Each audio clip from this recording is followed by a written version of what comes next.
Welcome. We are back. Welcome back to the BoB podcast. I apologize that I just didn't feel up to doing a podcast last week. I don't know why. It's probably because I just been doing it all year. And my podcast mate Jack is not here to join me anymore. He probably will again, but he couldn't this week. So, you guys know we are here in the semifinals of the BoB playoffs. Uh, if you ask me who would be here at the beginning of the year, I'm not sure if I would have said these teams, but I mean, if you look back midway through the year, it's not too big of a surprise that these teams are here. Besides, honestly, the organization, because this year was going bad, but we know how good the organization could be, so it was inevitable that they were always gonna make it here. Honestly, so what I'm basically gonna do, I'm gonna go over my predictions for this week, for the matchups that we have, and then I'll talk about last week a little bit too. The two teams that are out now, just because I didn't have the podcast last week. So to start, I guess let's start off with You're the Man versus the Straw Hats. The Straw Hats ended up being the two seed on the year. They had an amazing season. They went 10-4, and You're the Man honestly had a really really good year too. They went 8-6 on the year. I believe they had the 3 seed. Yep. And for most of the year, I think You're the Man has looked like one of the top teams in the league, and I mean it shows. They're here, and we didn't think they were going to be as good this year. Kind of looked like they're about to go on a little bit of a downfall, but it's honestly been pretty much the opposite. Besides, I guess some of the games that he lost, and then when it comes to the Straw Hats, they're making their first playoff appearance. They got their bye, so this today is their first playoff game.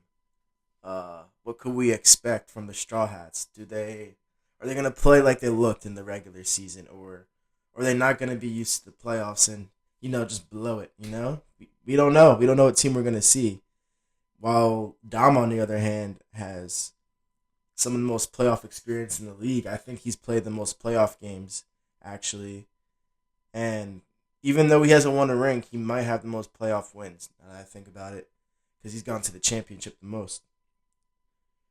So, two different sides here. Lots of playoff experience, and then none at all. This game actually started already because we've had Thursday night games and the Saturday games, and I mean, you can't really ask for that much of a better start from your stack. For Dom, for You're the Man, Lamar and Mark Andrews, 26.48. That's really what you want out of Lamar. Obviously, I guess you want more, but like you really can't ask for more for your quarterback, especially in the playoffs this part of the year. Got to be happy with that. And then Mark Andrews, 13.8. Not his highest, but if you compare it to what he was doing in the beginning of the year, you just got to be happy with that. It was actually funny as hell. Dom said in the chat that like he put like I think Snickers or chocolate in his locker during halftime, and he wanted him to eat it. And right after he said that, they came out after half, and he scored a touchdown, which was actually his only touchdown against the Steelers in his entire career. So I think if he's played every game, that would have been like his 14th game against the Steelers.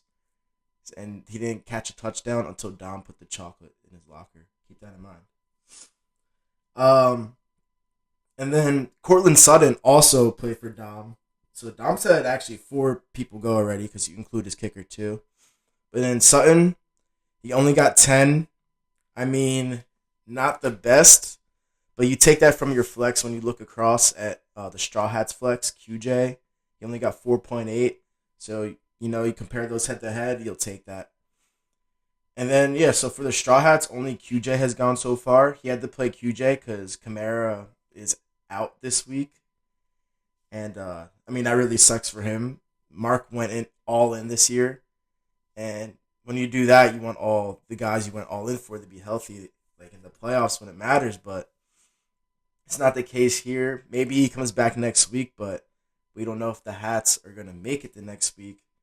But even though he's out, they still got a chance. I mean, the projections are 143.1 to 139.8, so it's only like a 4 point difference, not even. So yeah, we're gonna have a ball game here, like regardless of Kamara being out. Does Dom have anyone out? Oh yeah, he has Gurundo out, who he was gonna start, and he has Monty out. So Dom's dealing with some injuries himself, but this guy Dom has some really good depth. He really does. So let's see. We got we got Aaron Jones versus Seattle for Dom, Bucky versus Dallas, Devontae versus Rams, BTJ versus the Raiders, and then Jacoby versus the Jaguars. Uh, okay, and then Burrow against Cleveland, Saquon against Washington, Kenneth versus Minnesota, Jefferson versus Seattle, Drake London versus Giants, Cooper Cup versus the Jets, and Laporta versus Chicago. Not gonna lie, I really like Dom's matchups this week. Not Dom's. I like Mark's matchups a lot this week. I do. But on the other hand, I think Dom has some favorable matchups too.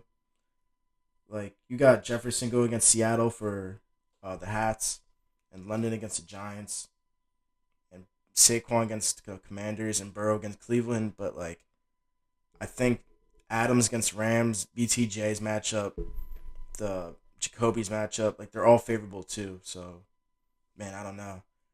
I'm gonna ride with Dom though. If I had to bet, I think the Hats blow it today. They're not gonna have enough playoff experience for this one, and I think Dom's gonna squeeze it out in a really close game. But like I said, it's gonna be close, so I won't be surprised if the Hats pull this out and get to their first championship. But yeah, let's see. I don't know. So the next matchup here, we got the 1 seed AFC Richmond, 11-3. Richmond stand up. We are back in the playoffs, bro. This is I want to say my fourth year in a row in the playoffs now. Actually, the only people to do that are me, Dom, and Steve. I think that's it. Only people to make playoffs every year. So even though Steve's out, shout out Steve. Me and Dom still in this. I guess we're like playoff genies. I don't know. I don't know what to say. But yeah, I'm back, 11-3, and then we got the organization back in the semifinals for the BoB playoffs. He's 7-7 on the year. I believe he had the fifth seed. Yeah, he ended up snatching the fifth seed, and he beat the Banana Stand last week in a very crazy game. I mean, the Banana Stand dropped 160, but it wasn't enough. Mike went on to drop 196.46. So almost 200 points in the biggest game of his season. I mean, the organization just as scary as they could be right now. They had a 162.9 projection going into this week. Oh no, it's 158.1 now because Denver played for him already. And they only got 2 points, which was honestly huge for me. Like, I'll take that any day. But, yeah, Mike's team is no joke. I was honestly, like, when I saw them having a bad year, not going to lie, I was praying on his downfall. Because if you look at his roster, you expect this team to be in the playoffs no matter what. But when you see there's a chance you're not going to make it, you're like, because, I mean, you don't want to really play a team like that. Let's be for real. So if there was a way that he wasn't going to make it, that just makes the path to the ring easier. But honestly, I believe so much in Richmond that we could beat any team in the league. Like, I don't really care who we play. This could get clipped afterwards and look really bad. And, hey, if it does, it does. I'm going to love my team and believe in my team no matter what. And there's nothing wrong with that. You know what I'm saying? So the projections actually have Richmond to lose. It's in favor of the organization, 158.1 to 153.7. Richmond has actually already had Derrick Henry and Chris Boswell play. Henry went for 162 last night against the Steelers and got me 20.9 fantasy points. And Boswell, I mean, if you look at his other points that he had on the year, I think he's averaging like almost 12 points a game too, maybe even a little more. He only dropped 7 last night, and not gonna lie, it stings because I was only keeping Boswell because he was snapping, you know.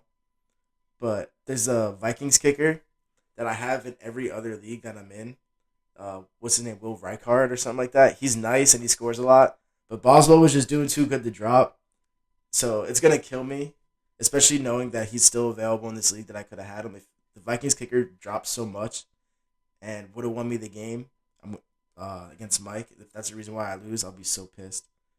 But I don't think that'll be the case anyway. I think we're chilling and let's go Richmond, man. I'm obviously taking myself here, but we'll go through the matchups as well, like I did for the other game.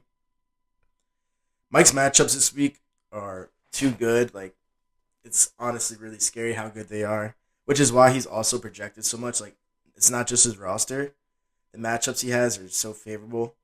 Kyler against Carolina, Bijan against Giants, uh, Gibbs against Chicago, and Gibbs is the lead back now, which honestly I'm happy about that for my two other leagues, but for this league I'm very scared for it. And then CD and Evans they actually play against each other, which I think that's gonna be a shootout. And I have Baker, so like I hope Baker passes to anyone but Mike Evans. Honestly, hopefully we can get a Rashad White receiving TD in there tonight. But yeah, so DJ Moore they played Detroit, and I know Detroit's good and all, but I think Chicago had a really good passing day against the Lions last time they played against each other. So DJ Moore can have a big day. Let's see. Yeah, DJ Moore had 23.7 last time they played Lions. So I mean that's another good matchup. And you got Hawk against Seattle. Nice matchup. And James Conner against Carolina, which scares the hell out of me because I fear that they're just gonna run all over them, and Connor's gonna go for 100 again. I think he did last week, and maybe even the week before he came close to it. But hey, I like my matchups too. So let's go into my matchups. We got Baker against Dallas. Like I said, it's gonna be a shootout. Hopefully Baker give me like a 30 piece. And then Brees against the Rams. Brees Hall, honestly, not playing like the dude I traded for him to be, which is why I'm always like Brees Hall for sale. But at the same time, I'm not trading away Brees Hall. I just say it just like for the narrative, but I'm not really going to trade him. I believe that today is the day that he comes up clutch for me and has a big day against the Rams. And hopefully it's a reason why I win. I mean, he's just not doing too well. Like his past few performances is 10, 12, hey, 31. See, I'm hoping for a performance like that, but then 6 and 13. So, yeah, hopefully we get a game like the 31 pointer. And then Reek against the Niners. Tyreek could be my downfall today, not gonna lie. I feel like he could be the reason I definitely lose. But I'm hoping for the Tyreek Hill that just has a huge game. Jamar Chase against the Browns. I love that. Neighbors against Atlanta. I really like that, but you just don't know about our offense. Our offense and just our team being so trash could be my downfall, which is honestly why I'm not starting Tracy this game because I don't want two offensive players on the Giants in my starting lineup. It would just kill me if they just have the worst day ever and be the reason on why I lose. But hopefully the Neighbors is good against them. I think it's a good matchup. Bowers against the Jaguars. Really like that. And then Rashad White, like I said, against Dallas. I'm hoping for a good night from him. You never know with him and Bucky. I think it's a Rashad White night though. I think it's here. I think it's time. So, yeah, obviously I'm biased. And we all know I'm going to pick myself. I don't think I've never not picked myself. And, hey, I've been right 11 times. So, hopefully I'm right a 12th. Right? So, those are my predictions for the week. Like I said in the chat, this is going to be a little bit of a shorter podcast. just because it'll be easier for you guys to listen to faster before I drop. Before the games come out today, or the games play today, I should say. So last thing I want to do is just shout out the two teams that are out the playoffs. Because they made it, they did their thing this year, but it wasn't enough. So let's start off with the Banana Stand. Uh, they had a 7-7 year, 4 seed, I believe. Honestly, I thought they were one of the best teams in the league until like the last 3 weeks. Like the last 3 weeks of the regular season, they just weren't the same team anymore.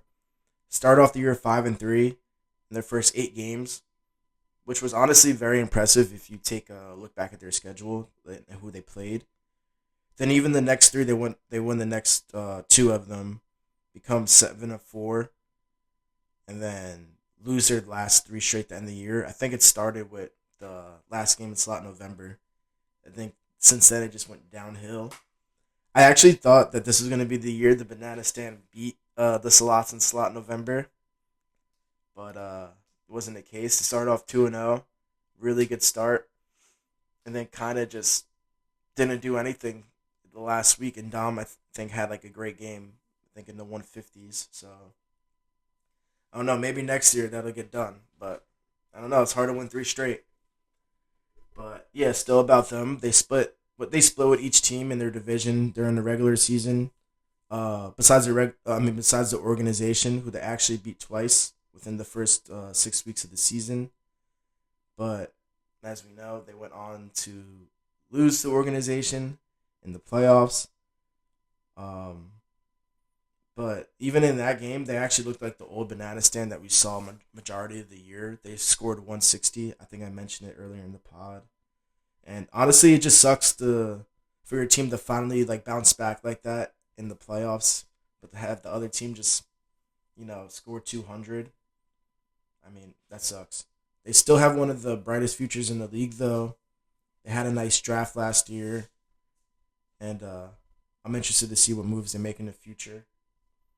But I also did like a thing where I wrote their key players on the year. I'm gonna do this for every team that loses, like a little summary of their season and their key players who I thought they needed to be good. Amon Ra, McBride, and JSN are his key players on the year. Brandon, do you agree with that? Did you hear me? Did you hear me? Oh, I thought you were listening. Do you think Amon Ra, McBride, and JSN were your three main players on the year? Jason towards the end, yeah. Yeah. Yeah. Um, yeah, I mean, it was mostly Amon Ra and McBride the whole year. Yeah. Um, and Garrett had a good, 6 weeks. Yeah. Crazy. But yeah, then he started like falling off a little bit, right? Yeah. But then that's when Jason started. So. And that's when Herbert started. Mm. Honestly, your team just never, not never, but like towards the end of the year, they just weren't playing good at the same time. Never. No. Like let's just say I mean, let's just say 1 week like JT did good, Swift would have did bad, or like Herb would have had a bad week when the rest of the team. my did receivers play good, my running backs play terrible. good. Yeah. I mean, I put up 160 something still in the quarterfinal, right? Mhm. But might just put up 200. Yeah, I just said that. And that was with What? JT and Swift combining for 15. Yeah. All right. I hope the mic picked up that conversation, but last team that I wanted to talk about that got eliminated last week. Weekend Guard Mike. They had a very up and down year. Uh, when they were up though, they were a top team in the league, but they just like couldn't find much consistency. Their longest streak, like win streak on the year, was just 2 games. Their first 10 games, they went 5-5. Had some really great games, like in those first 10 games, like 171, 168, 156. But then like some bad games, like really bad games, like 107, 100, 114. So like I said, just up and down. And in their last 4 games, they went 1-3, finishing with a 6-8 record. I think the losses throughout their season really had a lot to do with Mahomes and Kelsey just not being as good as they have been in fantasy in the past. Like even though they're still winning in real life, we all know like they just haven't been the same in fantasy.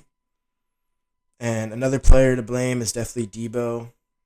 He just hasn't been productive for like I think over half the season at this point. And but if I'm Steven, I wouldn't be too worried about where the team is. I mean, they are getting a little older, but at the same time, he's still one of the only teams to make the playoffs every year. So I expect them to bounce back and maybe even rebrand as well. I know he mentioned that. Um, Plus, he hit on both his draft picks. Um, I just got a notification that Njoku's active, and I thought he wasn't gonna play. So now I might have to make a decision between him and Rashad White, but I still think I'm gonna pick White. I think White's locked in, but we'll see. But where was I saying? Sorry, the notification just caught me by shock. Oh yeah, I expect him to maybe rebrand. Oh yeah, the two picks I was talking about. He nailed his past 2 years with Worthy and Reed. Like I guess like Worthy was inconsistent, but you could tell he's gonna be a pretty good player in that offense. And then Reed, another guy, a little inconsistent this year, but you could just tell he's a weapon. And I think he's gonna have a role in that offense for a while. And I definitely think he's the best receiver, or at least most versatile receiver out of the guys that they have, and will always get the most touches out of them. And like I did for the banana stand, I have key players for weekend guard Mike for this season too. Starting off with a guy that he traded for with his brother. He sent Monty to You're the Man, and he got Terry. And Terry ended up being, I'm pretty sure, a top five fantasy wide receiver on the season. And he was honestly huge for him, and I think was a big reason why he hung in games and won certain games and got the certain high scores that he did. Terry was awesome this year. Multiple 20-point games, pretty sure. And then another guy that he made a move for, I believe he just picked him off the waivers, honestly. I don't remember when he got him. Chuba Hubbard. He was really good for him all season. Great pickup. And another guy he traded for in the past, I forget who he got him from. I think he got it from Alex when Alex was selling his whole team. Josh Jacobs. He's been a top fantasy back this year and was another big key player for Weekend Guard Mike. But like I said, I was going to make this podcast shorter. That's all I really got for you guys. So I think this is only going to be like a 25-minute podcast. Nice, quick one. So, hope you guys enjoy the games today. Hope you listen to this pod. And if you're in the playoffs still, I wish you the absolute worst of luck, especially you, Mike. Hopefully, I can take down the organization today. And yeah, that's it. Got to take down the former champ. Another former champ taking down another one. Let's see who's better. Let's see who's better. Let's go, Richmond.